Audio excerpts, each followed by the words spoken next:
काही रिपोर्ट सेमच आहेत. आता तुम्हाला सांगू, आता पद्धत बदलणे फक्त. सरी मोठी करणे आणि पिकाची बदल करणे. आता का ती सारखीच आहे,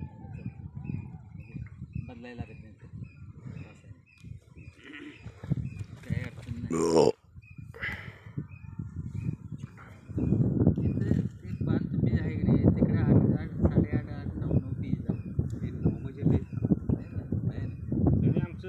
पाणी तुमतील रान असून ते आपला क्लिअर दाखवलं. तुझं पाणी तुमचं कायमचं तुंबत नाही. नाही कायम पुराच्या वेळचा विषय. रोज पाणी तुंबणारे जमिनीत घालून बघ की.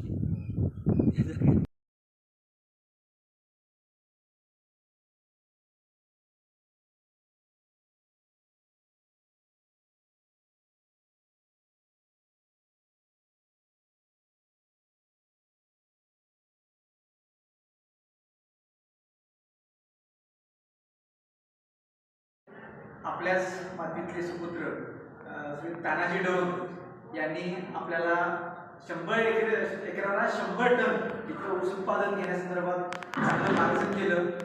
राघवेंद्र फर्टिलायझर्स आणि त्याची काही भट्टीची खतं आहेत तर त्यासाठी त्यांनी चांगल्या पद्धतीने आपल्याला मार्गदर्शन केलं. त्याचबरोबर आपण वर्षानुवर्षी पिढ्यानपिढ्या आपण ऊस उत्पादक शेतकरी म्हणून काम करतोय, परंतु समाधानकारकरित्या किंवा आपल्या डोक्यावरचं कर्ज उतरण्यात पण आपण अद्यापही आपल्या शेतीतून उत्पन्न निघत नाही.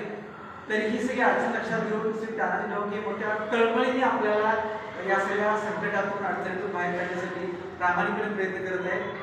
चांगल्या पद्धतीने मार्गदर्शन अनेक नव्याने गोष्टी आपल्याला कळायला असतील तर सगळे आमच्या विशेष ज्येष्ठ ऊस उत्पादक आहेत. कदाचित आमचा हातभार करण्यास येतो, परंतु प्रत्यक्षामध्ये अनुभवाने श्रेष्ठ असणारे ज्येष्ठ असणारे लोक इथं उपलब्ध आहेत. तर त्यांना सुद्धा काही गोष्टी नक्कीच नव्याने कळायला असतील आणि त्यासाठी मी संपूर्ण मानकरांच्या वतीने मी त्यांचे आभार मानतो. त्यामुळे एका गोष्टीसाठी मी माफी मागतो की मुळात आपल्या सगळ्यांसाठी 5 वाजल्यापासून